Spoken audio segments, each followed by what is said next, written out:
నమస్తే, నేను మీ అశ్విని కుమార్. తమిళనాడు ముఖ్యమంత్రి ఎంకే స్టాలిన్ డీలిమిటేషన్ మీద నియోజకవర్గాల పునర్విభజన దీనికి సంబంధించి కూడా చాలామంది ముఖ్యమంత్రులకి అట్లాగే ప్రతిపక్ష పార్టీలకి ఆహ్వానాలు పంపారు. దక్షిణాది రాష్ట్రాలకి చాలా అన్యాయం అయిపోతుంది, దీని మీద తక్షణం మనం చర్చించాలంటూ కూడా చెన్నైలో దక్షిణాది రాష్ట్రాలకు సంబంధించిన వాళ్ళనే కాకుండా అట్లాగే పంజాబ్ ముఖ్యమంత్రికి మమతా బెనర్జీకి కూడా పంపించారు. మమతా బెనర్జీ వెస్ట్ బెంగాల్ ముఖ్యమంత్రి అయితే గైర్హాజరయ్యారు. చాలా విచిత్రంగా నడిచింది. దాని పేరే ఫెయిర్ డీలిమిటేషన్ అని పెట్టారు. తమిళనాడు ముఖ్యమంత్రి ఎంకే స్టాలిన్ ఫెయిర్ అని పెట్టే మొట్టమొదటి వ్యాఖ్య డిఎంకేకి సంబంధించిన ఎంపీలు ఎమ్మెల్యేలు ఉత్తరాది వాళ్ళని పిగ్స్ పందులతో పోలుస్తూ మాట్లాడారు, రెచ్చగొట్టే విధంగా మాట్లాడారు. ఇదే ఒక నార్త్ ఇండియన్ ఉత్తరాది సంబంధించిన ఎంపీ ఎమ్మెల్యే చేస్తుంటే ఈ పార్టీకి ఎంతో గోల అయిపోయి ఉండేది. వీళ్ళు ఫెయిర్ డీలిమిటేషన్ అని పెట్టారు. తెలుగు రాష్ట్రాల నుంచి కూడా తెలంగాణ ముఖ్యమంత్రి రేవంత్ రెడ్డి కాకుండా బీఆర్ఎస్ వర్కింగ్ ప్రెసిడెంట్ కేటీఆర్ కూడా హాజరయ్యారు. ఆంధ్రప్రదేశ్ మాజీ ముఖ్యమంత్రి జగన్మోహన్ రెడ్డి ఆయన ప్రధానమంత్రి నరేంద్ర మోడీకి దీని మీద ఆయన అభిప్రాయం వెలుబుచ్చారు. జనసేన తన సమయం వచ్చినప్పుడు తమ ఆలోచన ఏంటి అన్నది వెల్లడిస్తామంటూ కూడా చెప్పారు ఉత్తరాల ద్వారా లేదా ట్వీట్ ద్వారా. పెద్ద గ్యాంబుల్ అని చెప్పచ్చు. ఏదో తమిళనాడు రాష్ట్రం మీద దక్షిణాది రాష్ట్రాల మీద ప్రేమ వచ్చినట్టుగా ఎంకే స్టాలిన్ ఇప్పటికిప్పుడు ఈ విషయాన్ని ఎందుకు తెర మీదకి తీసుకొచ్చాడు? ఎందుకంటే కేంద్ర హోంశాఖ మంత్రి అమిత్ షా ఎక్కడా కూడా అన్యాయం జరగదు దక్షిణాది రాష్ట్రాలకని అఫీషియల్గా ఒక స్టేట్మెంట్ ఇచ్చారు. అసలు డీలిమిటేషన్కి సంబంధించి ఎక్కడా కూడా గైడ్ లైన్స్ కానీ డ్రాఫ్ట్ కానీ ఏది కూడా రెడీ కాలేదు. ఏది కేంద్రం ఎక్కడా కూడా ఒక అడుగు ముందుకు వేయలేదు. ఎందుకు ఇప్పుడు ఎంకే స్టాలిన్ ఈ హడావిడి అంతా, ఈ రెచ్చగొట్టే విధానం ఎందుకు, డివిజివ్ పాలిటిక్స్ ఎందుకు, నార్త్ సౌత్ ఎప్పుడూ ప్రయత్నిస్తూనే ఉంటాడు ఎంకే స్టాలిన్. తన పరపతి ఎప్పుడు లేదా డిఎంకే పార్టీ డౌన్ఫాల్లో ఉన్నప్పుడు గ్రాఫ్ ఏదో ఒకటి తెర మీదకి తీసుకొస్తుంటారు. అవకాశవాది అని చెప్పచ్చు క్లియర్గా. ఇదే నిజంగా ఆయనకి అంత ప్రేమ ఉంటే సరిహద్దుల్లో ఎప్పటి నుంచో కూడా తమిళనాడు రైతులంతా కావేరీ ఇష్యూ మీద వీటి మీద ఎప్పటి నుంచో పోరాడుతున్నారు. మరి కర్ణాటకలో కాంగ్రెస్ కూటమి అధికారంలో ఉంది, దాని గురించి ఎప్పుడూ మాట్లాడరు ఆయన. అంతేకాకుండా ఈ ముల్లై పెరియార్ ఇష్యూకి సంబంధించింది ఉంది, దాని గురించి మాట్లాడరు. తమిళనాడు సరిహద్దుల్లో అంతా కూడా కేరళ నుంచి ఈ మెడికల్ వేస్ట్ డంప్ అంతా సంబంధించిందంతా తమిళనాడులోకి వస్తూ ఉంటుంది, దాని గురించి ఎప్పుడూ మాట్లాడరు. తమిళనాడు రాష్ట్రం సెంటిమెంట్స్ రగల్చడానికి ప్రయత్నిస్తారు, ఉత్తరాది దక్షిణాది అంటారు. ఎప్పుడూ కూడా ఇలాంటివి పరిష్కరించడానికి ప్రయత్నించడు ముఖ్యంగా ఎంకే స్టాలిన్. మీటింగ్ పూర్తిగా అంతా కూడా ఒకటే ఎజెండాతో నడిచినట్టు కనబడుతోంది. డీలిమిటేషన్ అన్న దానికన్నా కూడా బీజేపీ లేదా నరేంద్ర మోడీ మీద అగ్రవేశాలు ఏదో ఒకటి వెలగక్కాలి, ఉత్తరాది దక్షిణాది అని విడగొట్టాలి. న్యూ ఎడ్యుకేషన్ పాలసీ మీద లాంగ్వేజ్ మీద ప్రయత్నించాడు ఎంకే స్టాలిన్. ఆయన అనుకున్నంత పాజిటివ్ రెస్పాన్స్ రాలేదు. వెంటనే తన స్టాండ్ మార్చుకున్నాడు, డీలిమిటేషన్ అంటూ కూడా తెర మీదకి తీసుకొచ్చాడు. తమిళనాడులో బీజేపీ బలపడుతున్న డిఎంకే అధికారాన్ని లేదా డిఎంకే పార్టీని 2026లో పడగొడుతుందన్నంత బలమైతే ఖచ్చితంగా పుంజుకోలేదు. తమిళనాడులో బీజేపీ బలపడుతున్న మాట వాస్తవమే, కానీ అధికారం కైవసం చేసుకునేంత బలపడలేదు. అయినా కూడా స్టాలిన్కి ఎక్కడో లోపల ఒక బెరికైతే ఉంది. కొత్తగా ఏమన్నా ఎలియన్స్ తెర మీదకి రావచ్చు, తను అనుకున్నవన్నీ సాధ్యం కాకపోవచ్చు. ఉదాహరణకి తన కొడుకుని ముఖ్యమంత్రిని చేయలేకపోవచ్చు. నరేంద్ర మోడీ అమిత్ షా తమిళనాడులో పార్టీని అధికారంలోకి తీసుకురావడానికి ఏదైనా చేయొచ్చు అన్న లోపలైతే ఒక బెరుకుంది. దాని గురించే ముందు నుంచే 2-3 కొత్త ఎత్తుగడలు మొదలుపెట్టాడు ఎంకే స్టాలిన్. వీటన్నిటితో పాటు చాలా ముఖ్యమైనది లా అండ్ ఆర్డర్ పూర్తిగా డౌన్ అయింది. తమిళనాడులో 8వ తరగతి విద్యార్థుల మీద కూడా ఆఖరికి గ్యాంగ్ రేపులు అంటేనే లా అండ్ ఆర్డర్ సిచ్యుయేషన్ తమిళనాడులో ఎలా ఉందో చెప్పచ్చు. దీంతోపాటు స్కాములు, కరప్షన్స్, లిక్కర్ స్కామ్కి సంబంధించే తస్మాక్ రిటైల్ అవుట్లెట్కి సంబంధించే 1000 కోట్లతో అన్నదే ఇప్పుడు ప్రస్తుతం బయటపడింది. చైన్ లాగితే అది ఎన్ని వేల కోట్లకి వెళ్తుంది అన్నది కూడా ఎంకే స్టాలిన్కి భయం అయితే క్లియర్గా ఉంది. ఈ లిక్కర్ స్కామ్సే కాకుండా, కరప్షన్సే కాకుండా, లా అండ్ ఆర్డరే కాకుండా అవతల పక్క కొత్తగా ఎలియన్స్లు ఫామ్ అవ్వబోతున్నాయి. దాంతో తమ అధికారానికి ఏమన్నా ఎక్కడైనా ఇబ్బంది వస్తుందన్న భయం అయితే ఎంకే స్టాలిన్కి చాలా క్లియర్గా ఉంది. అందులో ముఖ్యంగా ఎప్పుడూ కూడా ఆర్ఎస్ఎస్ లాంటి ఆర్గనైజేషన్స్ ఇట్లాంటి వాటిలో ఇన్వాల్వ్ కాదు. కానీ ఆర్ఎస్ఎస్ అఫీషియల్గా స్టేట్మెంట్ ఇచ్చింది, డీలిమిటేషన్ కానీ న్యూ ఎడ్యుకేషన్ పాలసీకి మేము మద్దతు తెలుపుతున్నాము, తమిళనాడుకి క్లియర్గా ముఖ్యమంత్రికి వార్నింగ్ ఇస్తున్నాము, ఇది డివిసివ్ పాలిటిక్స్, ఇలాంటివి తెర మీదకి తీసుకురాకండి, మాతృభాష అనేది ఖచ్చితంగా మదర్ టంగ్ లేదా మాతృభాష ప్రైమరీ భాషగానే ఉండాలి స్కూల్లో వీటిల్లో అంటూ కూడా ఆర్ఎస్ఎస్ కూడా ఆఖరికి ఇన్వాల్వ్ అయిందంటేనే ఎంకే స్టాలిన్ ఎంత భయపడుతున్నాడు అనేది అయితే మనకు అర్థమవుతుంది. అసలు ఈ డీలిమిటేషన్కి సంబంధించి కూడా ఇంతవరకు డ్రాఫ్ట్ రాలేదని చెప్పాను, ఎక్కడ కేంద్రం ఒక అడుగు ముందుకు వేయలేదని చెప్పాను. డీలిమిటేషన్కి సంబంధించింది ఇదేం ప్రధానమంత్రి మోడీ తీసుకొచ్చేది కాదు, ఏది కాదు, భారత రాజ్యాంగం ఆర్టికల్ 82 170 ఏం చెప్తుందంటే ఎక్కువ పాపులేషన్ ఉన్న చోట ఎక్కువ సీట్లు ఇవ్వాలి అనేదైతే ఒక ఆర్టికల్ 82 చెప్తుంది ఇండియన్ కాన్స్టిట్యూషన్. ఉదాహరణకి మనం తెలంగాణ రాష్ట్రం తీసుకుంటే మల్కాజ్గిరి దాదాపు 37 లక్షల మంది ఓటర్లు ఉన్నారు, ఒక్క ఎంపీతో సాధ్యం కాదు అది. అట్లాగే తమిళనాడుకి సంబంధించి మాట్లాడాలంటే పెరంబదూరు ఉంది, 7 లక్షలు ఉండేది ఒకప్పుడు సెన్సస్లో, ఇప్పుడు 24 లక్షల ఓటర్లకు వెళ్ళారు. సో ఇలాంటి చోట్ల మార్పులు చేర్పులు జరుగుతాయి. దక్షిణాది రాష్ట్రాల్లో తమిళనాడులో ఏమన్నా తగ్గే అవకాశం ఉంది.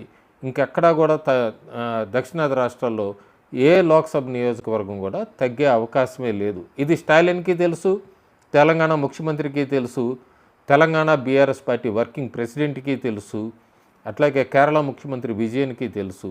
కానీ ఇదంతా ఏదో మోడీ మీద తీసుకురావాలి, ఉత్తరాది దక్షిణాది అని తీసుకురావాలి. ఎందుకంటే అక్కడ కలిసిన నాయకులందరూ కూడా వాళ్ళ గ్రాఫులు పడిపోతున్న వాళ్ళే. తెలంగాణలో కాంగ్రెస్ పార్టీ మీద ముఖ్యమంత్రి బయటికి ఎంత చెప్తున్నప్పటికీ కూడా యాంటీ ఇన్కంబెన్సీ అనేది అయితే ఉంది. బీఆర్ఎస్ పార్టీ అధికారంలో లేదు. తమిళనాడులో ఎంకే స్టాలిన్ కూడా పూర్తిగా తగ్గుతుంది. సో ఇలాంటివన్నీ చూసుకొని ఆలోచించే ఆయన ఎంకే స్టాలిన్ని ఈరోజు పెట్టాడు. ఆ మీటింగ్ కూడా వచ్చే నెల హైదరాబాద్లో కూడా తెలంగాణ ముఖ్యమంత్రి అప్పటికప్పుడే ఒక ప్రోగ్రాం ఫిక్స్ చేయటం, ఒక ఎజెండా ఫిక్స్ చేయటము, ఎంకే స్టాలిన్ని పొగట్టం, ఇదంతా కూడా మనకి తెర వెనక ఒక పెద్ద ఎజెండా ఉంది. ఆ ఎజెండా ఏం లేదు, వీళ్ళ యాంటీ ఇన్కంబెన్సీ లేదా వీళ్ళ స్కామ్స్, కరప్షన్స్ ఇవన్నీ కూడా కవర్ చేసుకుంటానికే, లేదా కాంగ్రెస్ పార్టీ ఇచ్చిన హామీలని తెలంగాణలో, కర్ణాటకలో సంబంధించి హామీలని కానీ, కర్ణాటకలో వాళ్ళు పెంచుతున్న రేట్లు కానీ, పెట్రోల్ కానీ, పాలకు సంబంధించి కానీ, రిజిస్ట్రేషన్ ఛార్జీలు, ప్రాపర్టీ ట్యాక్సీలు, బస్ ఫేర్సు, మెట్రో ఫేర్సు, ఇట్లా అన్నిటివి పెంచుకుంటూ వెళ్తూ ప్రజల ఆగ్రవేశాలు గురి కావాల్సి వస్తుంది. ఇదంతా డైవర్ట్ చేయడానికే తప్ప అక్కడ క్లియర్గా ఒక ఎజెండా అంటూ కూడా లేదు. ఇక్కడ చాలా క్లియర్గా 2 పాయింట్లు, ఒకటి అర్థం 2 పాయింట్స్ చాలా క్లియర్గా అర్థమైంది వాళ్ళ ఎంకే స్టాలిన్ పెట్టిన ఈ ఫేర్ డీలిమిటేషన్ అనే ప్రోగ్రామ్ సంబంధించి. ముఖ్యంగా మాట్లాడుకోవాలి తెలుగు రాష్ట్రం గురించి. ఇక్కడ జగన్ ఆంధ్రప్రదేశ్ మాజీ ముఖ్యమంత్రి అయితే ఇంకా హైడ్ అండ్ సీక్ గేమ్ ఆడుతున్నట్టుగా తెలుస్తోంది మనకి, లేదా వెయిట్ అండ్ సీ అని. ఆయన ఎక్కడ ఎంకే స్టాలిన్కి దగ్గర అవ్వలేదు, కాంగ్రెస్ కూటమికి దగ్గర అవ్వలేదు, అట్లా అని చెప్పి ఎన్డీఏకి దగ్గర అవ్వలేదు. మధ్యలో ఉండి గమనిస్తున్నాడు ఆయన. ప్రధానమంత్రికి అయితే దక్షిణాది రాష్ట్రాలకు అన్యాయం చేయొద్దని కేవలం ఒక ఉత్తరం ద్వారానే తెలియపరిచాడు తప్ప ఫిజికల్గా మీటింగ్కి అటెండ్ అయింది లేదు. సో ఆయన రాబోయే రోజుల్లో ఆయన అడుగులు ఎట్లా ఉంటాయనేది అయితే మనం వేచి చూడాలి. ఇంకొక కీ పాయింట్ ఉంది, 2022 నుంచి కూడా మనం తెలంగాణ రాష్ట్రంలో చూస్తున్నాము. కాంగ్రెస్ పార్టీ బీజేపీ బీఆర్ఎస్ ఒకటని, బీఆర్ఎస్ పార్టీ కాంగ్రెస్ బీజేపీ ఒకటని. సో దీనికి ఆల్మోస్ట్ తెరపడిందని చెప్పచ్చు మనం. కొన్ని ఎలక్ట్రానిక్ మీడియాలో అయితే అత్యుత్సాహంతో కొన్ని నెలల కిందట ఢిల్లీ అసెంబ్లీ ఎన్నికలు అయిపోగానే బీజేపీ బీఆర్ఎస్ కలిసిపోతున్నాయని ఒక ఫ్లాష్ న్యూస్ల కింద కూడా వేశారు. ఇంకొక కాంగ్రెస్ పార్టీకి ప్రోగా ఉన్న ఒక ఛానల్, ఒక యూట్యూబ్ ఛానల్ అయితే గురువారం నాడు చాలా క్లియర్గా బీజేపీని బీఆర్ఎస్ని కలవమన్నాడు అమిత్ షా, కలిస్తేనే అధికారం అన్నాడంటూ కూడా వాళ్ళు అత్యుత్సాహం ప్రదర్శించారు. ఇక్కడ క్లియర్గా చెప్పచ్చు మనం, బీఆర్ఎస్ అడుగులు కాంగ్రెస్ వైపు వెళ్తోందని. నా గత వీడియోస్ కూడా చూడొచ్చు నేను. Congress, BRS, MIM, CPI, CPI, MI వీళ్ళందరూ కూడా ఒక కూటమిగా ఖచ్చితంగా రాబోయే రోజుల్లో తెలంగాణలో ఏర్పడతారు. ఎంఐఎం కామను, ఎవరు అధికారంలోకి వస్తున్నారంటే వాళ్ళతో ఉంటుంది తెలంగాణలో. కాకపోతే ఇక్కడ బీఆర్ఎస్ మాత్రం కాంగ్రెస్ వైపే చూస్తోంది ఎక్కువ బీజేపీ కన్నా అన్నదైతే స్పష్టం. ఎప్పుడైతే కేటీఆర్ ఈ చెన్నైలో ఫేర్ డీలిమిటేషన్కి సంబంధించి అక్కడ మాట్లాడారో వెంటనే బీజేపీకి సంబంధించిన ఎంపీలందరూ కూడా ఇదిగో కాంగ్రెస్ బీఆర్ఎస్ ఒకటే అని వెంటనే ప్రెస్ మీట్లు పెట్టారో, తెలంగాణ మాజీ ముఖ్యమంత్రి కేసీఆర్ ఆ లాస్ని కవర్ చేయడానికి వెంటనే ఆయన కూడా ఒక ప్రెస్ మీట్ ఒక సభను ఉద్దేశించి మాట్లాడారు. మాజీ ఎమ్మెల్యే పాదయాత్ర అవన్నీ చేసుకొని వచ్చాక వాళ్ళు ఉద్దేశించి మాట్లాడుతూ, లేదు మేము కాంగ్రెస్కి దూరమే, బీజేపీకి దూరమే, మేము సొంతంగానే అధికారంలోకి వస్తాము అంటూ నష్ట నివారణకి ప్రయత్నం చేశారు మాజీ ముఖ్యమంత్రి కేసీఆర్. ఆయన ఇంకో క్లారిటీ కూడా ఇచ్చారు. మళ్ళీ ఇక్కడ మనం తెలంగాణలో అయినా తమిళనాడులో అయినా సెంటిమెంట్స్ని రగల్చడానికి ప్రయత్నిస్తూ ఉంటారు కొన్ని పార్టీలు. ఎప్పుడు కూడా సెంటిమెంట్ అధికారంలో కంటిన్యూగా ఉండనివ్వదు, ప్రజలు గమనిస్తూనే ఉంటారు. తెలంగాణలో అదే చూసాం మనం. 10 ఏళ్ళు అధికారంలో ఉన్న బీఆర్ఎస్ పార్టీ నెట్టి కాంగ్రెస్కి అవకాశం ఇచ్చారు. అక్కడ తమిళనాడులో కూడా డిఎంకే కొద్ది గడ్డుకాలం ఎదుర్కొంటోంది. అధికారంలోకి వస్తుంది ప్రస్తుతానికి ఉన్న దాన్ని బట్టి 2026లో మళ్ళీ డిఎంకే గెలిచే అవకాశాలు ఉన్నాయి. కానీ ప్రస్తుతం గడ్డుకాలం అయితే అని చెప్పచ్చు ఎంకే స్టాలిన్కి. తెలంగాణ మాజీ ముఖ్యమంత్రి కేసీఆర్ వెంటనే కూడా సెంటిమెంట్ని తీసుకురావడానికి ప్రయత్నిస్తున్నారు. అదిగో తెలుగుదేశం పార్టీ లేదా ఆంధ్రప్రదేశ్ ముఖ్యమంత్రి చంద్రబాబు నాయుడు పరిపాలన కోరుకుంటున్నారు తెలంగాణలో కొంతమంది. తెలంగాణ సంపదను మళ్ళీ ఆంధ్ర వాళ్ళు దోచుకొని వెళ్ళటానికి సిద్ధమవుతున్నారు, మీరు ఇవన్నీ గమనించండి అంటూ కూడా తెలంగాణ ప్రజలకి మళ్ళీ ఒకసారి ఆ సెంటిమెంట్ను రగిల్చడానికి ప్రయత్నిస్తున్నారు తెలంగాణ మాజీ ముఖ్యమంత్రి కేసీఆర్. సో ఇవన్నీ కూడా ఎవరి ప్రయత్నాల్లో వాళ్ళు ఉన్నారు. కానీ ఒకటి క్లియర్గా ఏంటంటే ఎంకే స్టాలిన్ వేస్తున్న ఎత్తిగళ్ళు, ఈ డివిజివ్ పాలిటిక్స్ ఇలాంటివన్నీ కూడా మనం పక్కకి పెట్టేయాలి. ఎందుకంటే నేను చెప్పినట్టుగా 1000 కోట్ల లిక్కర్ స్కామ్ అనేది ఒకటే కాదు.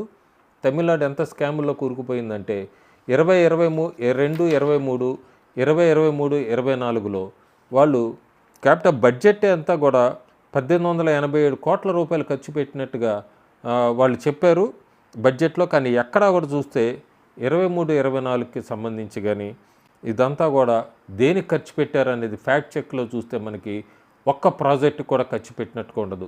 ఎక్కడికి వెళ్ళిపోయింది 1887 కోట్లు? వాళ్ళు 2022లో 23లో అట్లాగే 23, 24లో చెప్పింది. అంతేకాకుండా ఇన్ఫ్రాస్ట్రక్చర్కి సంబంధించి 560 కోట్లు ఖర్చు పెట్టామని చెప్పారు. మళ్ళీ మనం ఒకసారి ఆర్టీఏ ద్వారా కానీ ఫ్యాక్ట్ చెక్లో చూస్తే కేవలం 352 కోట్లు మాత్రమే ఖర్చు పెట్టారు 560లో. అక్కడ కూడా 200 కోట్ల రూపాయలు ఎటెల్ని అనేది తెలియదు. సో లిక్కర్ స్కామ్స్ అనే కాదు, ఇన్ఫ్రాస్ట్రక్చర్కి ఖర్చు పెట్టామన్న 1887 కోట్లు లెక్క తెలీదు. అట్లాగే నాబార్డు పంచాయతీలకు సంబంధించి బ్యాంక్స్ నుంచి తీసుకున్న 560 కోట్లలో వాళ్ళు 350 కోట్ల రూపాయల వరకే లెక్క చూపించగలుగుతున్నారు. కోట్ల మయంలో స్కామ్స్ జరిగింది తమిళనాడులో డిఎంకే ప్రభుత్వంలో. సో వాళ్ళు ఇవన్నీ కూడా డైవర్షన్ కోసమే పిలిచారు ఈ సభ. వీళ్ళందరినీ దక్షిణాది రాష్ట్రాలకు అన్యాయం జరిగిపోతుంది డీలిమిటేషన్ ద్వారా అనేది కేవలం ప్రజల్ని డైవర్ట్ చేయడానికే తప్ప అందులో ఏమాత్రం దక్షిణాది రాష్ట్రాల మీద ప్రేమ లేదు. సో ఇలాంటి తెలంగాణ రాష్ట్ర ప్రజలు కూడా ఇలాంటి ట్రాప్లో పడకూడదు. ఆంధ్రప్రదేశ్లో అయితే క్లియర్గా చంద్రబాబు నాయుడు అట్లాగే పవన్ కళ్యాణ్ ఒక క్లియర్ విజన్తో ఉన్నారు. బీజేపీ కూడా అక్కడ అధికారంలోనే ఉంది. తమిళనాడులో మనం చూడాలి.